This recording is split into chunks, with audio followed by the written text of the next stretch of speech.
Buenas tardes, jóvenes. Bienvenidos todos a su clase de análisis y diseño. Es la primera clase de lo que es el segundo parcial. Entonces, en este caso, vamos a empezar con un pequeño repaso de algo que ya habíamos empezado a hablar, que son las bases de datos. Este tema ya lo abordamos en clase, pero vamos a dar un pequeño repaso para refrescarles un poco la mente. Sé que han estado un poco dormidos, entonces, pero vamos a refrescarles un poco. El concepto de una base de datos dice que es una colección de datos integrados con redundancia, controlada y con una estructura que refleja las interrelaciones y restricciones semánticas existentes en el mundo real. Los datos que han de ser compartidos por diferentes usuarios y aplicaciones deben mantenerse independencia de esta definición y descrita únicas para cada tipo de datos han de ser almacenados por los mismos. Si usted recuerda cuando estuvimos hablando en clase sobre lo que es una base de datos, dijimos que no era más que todo un banco de datos. ¿A qué nos referimos con un banco de datos? Es un lugar donde nosotros podemos almacenar cantidades de información enormes. Si usted se acuerda, cuando estuvimos en clase pusimos varios ejemplos de lo que era una base de datos. ¿Alguien se acuerda de algún ejemplo? Levanta su mano, activa el micrófono y me menciona el ejemplo, por favor. Vamos, un ejemplo de base de datos. ¿Vale? Active El Registro Nacional de las Personas. el Registro Nacional de las Personas. Correcto. ¿Por qué el Registro Nacional de las Personas es una base de datos? Porque recuerde que ahí se almacena toda la información suya y mía, tanto de fecha de nacimiento, nombre completo, el nombre de sus padres, el número de identidad de sus padres. Entonces, esa es una base de datos enorme. Pero en clase hablamos de un concepto que se llamaba automatización de la información. ¿Alguien se acuerda qué es la automatización de la información? ¿Me puede definir? De Es, vuelta, la, levante la es como mano, la información automática. escuchemos, levantamos la mano, activamos el micrófono y opinamos. A ver, ¿alguien?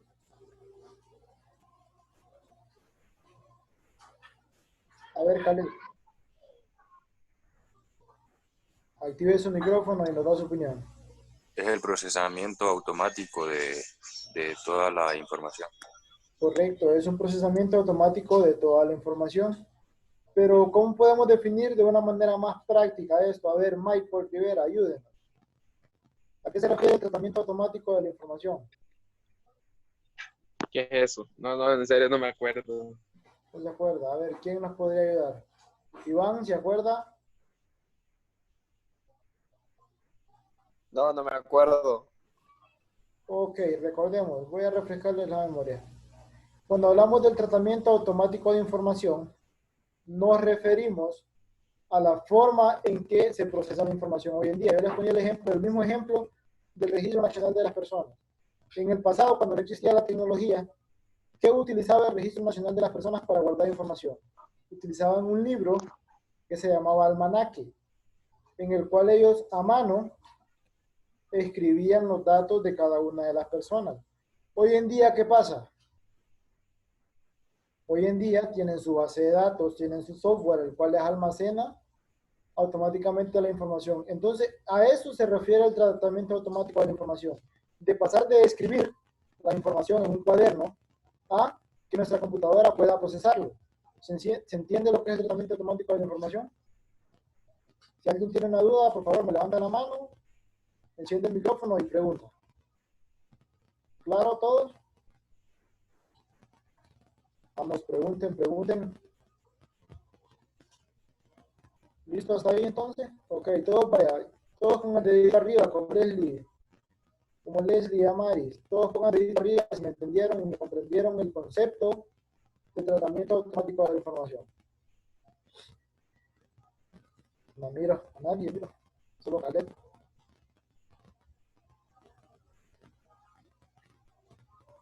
Bueno, vamos a pasar al siguiente. Dando por entender que se entiende lo que es el tratamiento automático de la información, vamos a pasar a la siguiente diapositiva. ¿Cómo está formada una base de datos o cuáles son las partes que componen este sistema? Cuando digo eso, no me refiero a la parte interna, Porque recuerden que la parte interna de la base de datos como toda lleva otra estructura. Pero esta es como una estructura en general. Si usted se fija, el primer componente me dice que es el hardware. Vamos a ver, eso lo miramos en informática. Alguien que me levante la mano, active su micrófono y me explique qué es hardware. Brian se durmió, pero ya llegó. Es la parte física de la computadora. Es toda la parte física de la computadora. Esto quiere decir que involucra el mouse, involucra el teclado, involucra el CPU, involucra el monitor, etcétera. Todo aquello que es físico, que yo puedo manipular con mis manos, esto es hardware. Siguiente componente, estamos hablando del software. A ver, Brian, le vamos a dar el honor que nos diga qué es software. Es la parte intangible de la computadora, como por ejemplo los programas. Correcto, es toda la parte intangible de las computadoras. Todo lo que es software, cada uno de los programas, todo lo que son las configuraciones, lo que son los recursos, los servicios, a eso se le conoce como software. Ahora, los datos. Usted recuerda, cuando estuvimos en clase, yo les hice la comparación de datos e información. ¿Se acuerdan la diferencia de esto?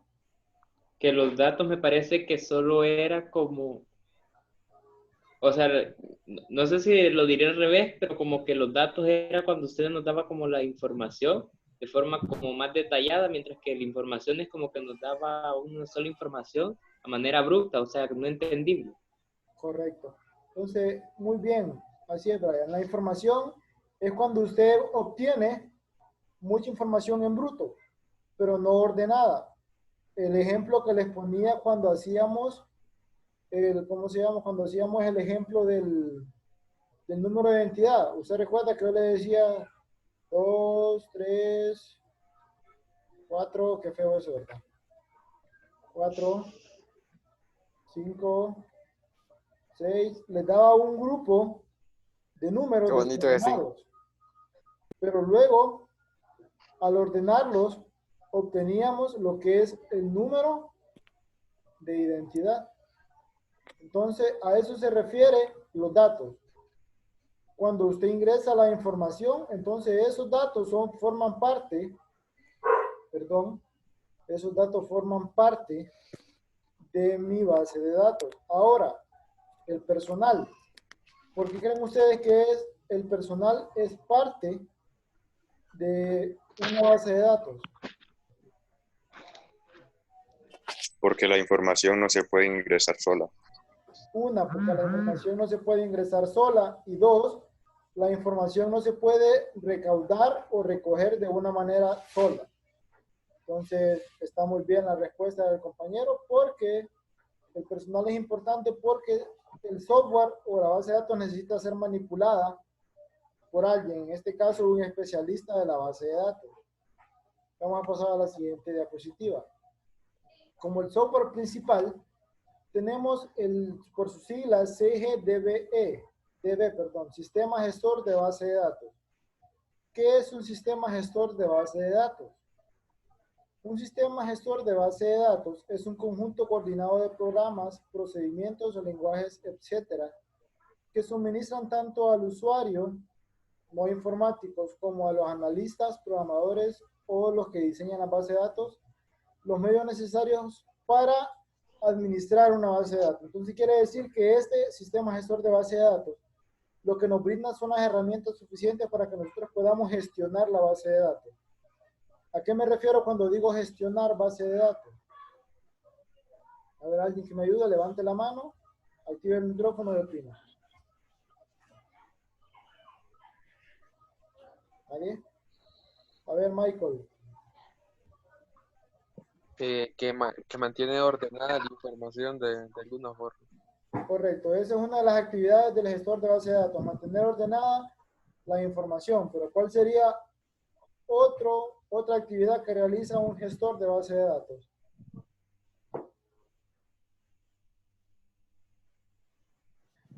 Recuerde, escucha la palabra gestor, viene de gestionar.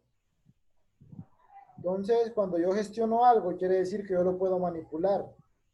Y cuando yo lo manipulo, quiere decir que yo puedo añadir, puedo modificar y puedo borrar cualquier tipo de información que esté en esto. Esto es lo que nos permite el sistema gestor de base de datos cuando eres un usuario experto o experimentado en el tema. Por decirlo así, un administrador de datos o un analista de datos. Pero en el caso de un usuario normal, ¿qué le permite, el gestor de base de datos a un usuario normal? Le permite que visualice la información que está dentro de la base de datos. A menos que el usuario tenga acceso al administrador, va a poder modificar o va a poder cambiar la estructura de la base de datos. Si no tiene ningún acceso al administrador el usuario, será un usuario normal. Entonces solo va a poder visualizar lo que es la información que tenga en la base de datos. Esto mediante el sistema gestor de base de datos. Vamos a pasar a la siguiente diapositiva.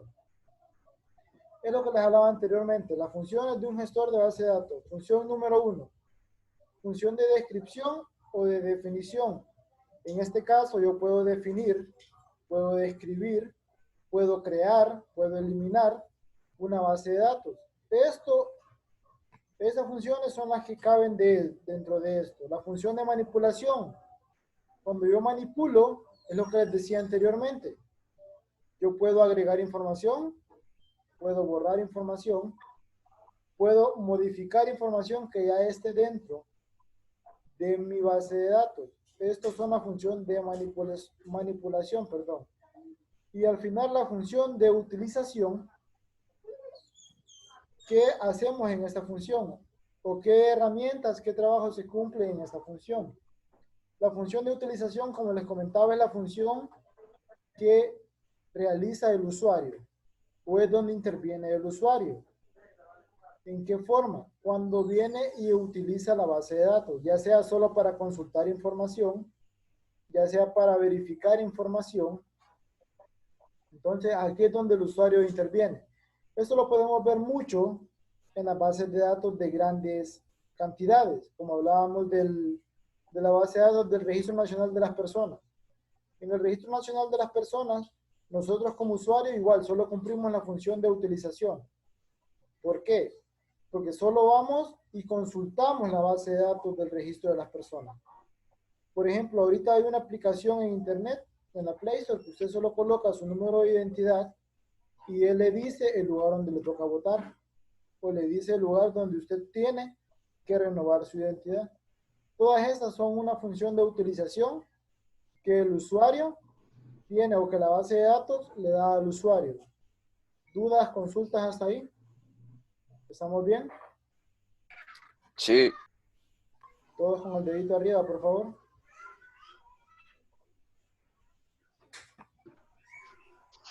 Listo, pero vamos a ver, ahora les voy a hacer otra. No, Arevalo, el dedito virtual, no el dedito humano. Ahí está. Vamos a ver, les voy a hacer otra consulta.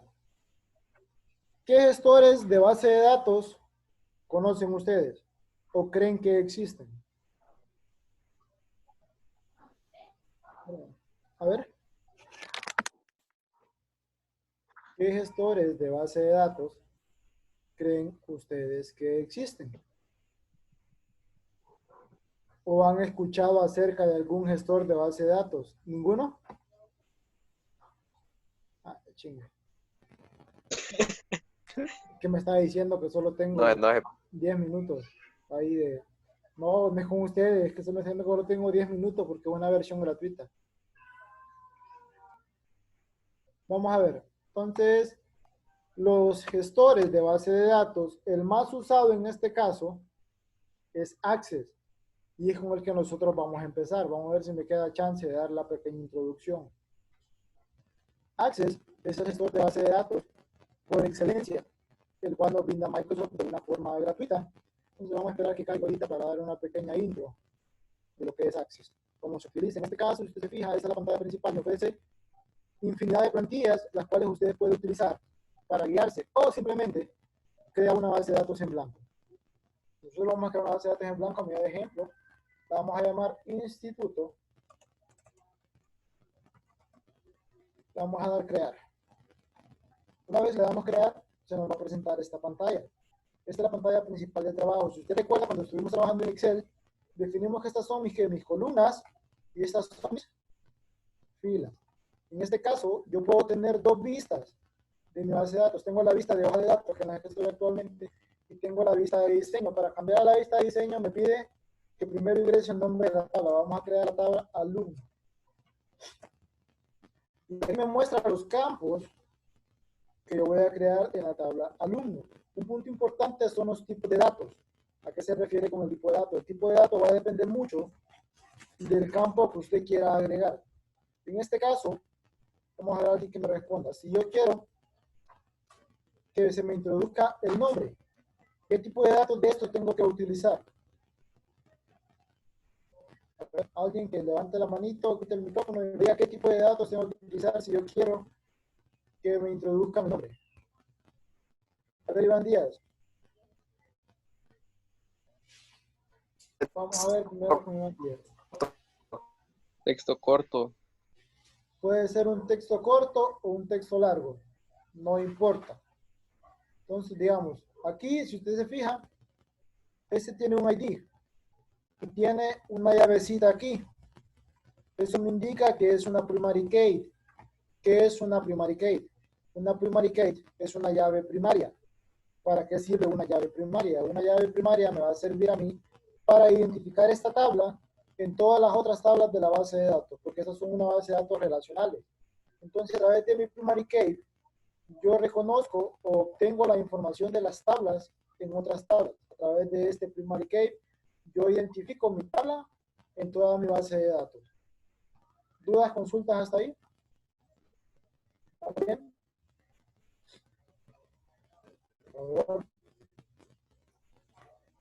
¿Quedó claro el concepto de primary key y para qué se utiliza? ¿Alguna duda? Ay, cuando me raya la pantalla. Vamos a ver, ¿no tienen dudas sobre la primary key? No. ¿Quedó claro el concepto y el uso? Sí. Okay, si yo les hago la siguiente pregunta. ¿En una tabla puede haber más de una primary key? ¿Qué responderían? No. ¿Sí o no? No. No. Digo, solo puede haber una primary key, solo puede haber una llave primaria porque es una llave única. Y la tarea de esta también es única. No pueden haber dos primary key. Los que habrán serán foreign key, o sea, clave foránea. Por eso lo vamos a ir viendo mediante vayamos avanzando en este curso. Entonces, si hasta el momento no hay dudas, jóvenes, nos quedaríamos aquí con esta clase. La tarea para la siguiente clase sería, número 1, verificar o buscar en internet software. Te voy a mandar un mensaje. Software Bueno. de gestión de base de datos. Esa sería la tarea número 1 y la tarea número 2, buscar tipos de datos. Tipos de datos usados en Access. No me la van a mandar a la plataforma ni nada porque aquí me lo van a mandar a través del mismo chat del grupo. Si usted se fija en el chat del grupo, hay una opción que usted puede agregar archivos. Entonces usted ahí me va a agregar archivo de su ordenador. En este momento le voy a mandar cualquier archivo a medida de ejemplo para que usted vea de qué forma se hace. A ver, no. Voy a pegar otra vez. ¿Por dónde vamos a mandar la tarea? Aquí siempre, por esta mismo medio. Si ustedes se fijan, ahorita les va a caer un logo de la universidad. Les cayó a todos en el chat, revisen el chat. Sí, ahí cayó, profe. Entonces, de esta manera, ustedes me van a enviar la tarea a mí a través de esto en la siguiente clase, que sería el próximo jueves, ¿verdad? Jóvenes. Sí, pero a mí no me sale. A mí tampoco me sale el logo ese que dice. Pero les cayó un mensaje, ¿no? No. Los anteriores sí, pero la foto que dice usted no. No. Tampoco. Ok, entonces vamos a ver, para Ni a mí. voy a habilitar el modo y les voy a mandar las claves de usuario nuevamente para que puedan, ¿cómo se llama? Para que ustedes puedan subirlo a Edmodo. Entonces lo vamos a hacer a Edmodo el mismo día. Yo se lo voy a activar para que durante la clase o antes de la clase ustedes lo puedan subir. ¿Estamos de acuerdo? Está bueno. Sí, Listo. Sí. Si no hay dudas, consultas, nos vemos mañana. Recuerden siempre a las 3. Adiós. Siempre a está las bueno, está bueno. con la clase de informática. Informática. Así que jóvenes, pasen una feliz tarde. Bendiciones. Nos vemos mañana. Cheque, cheque. Bueno,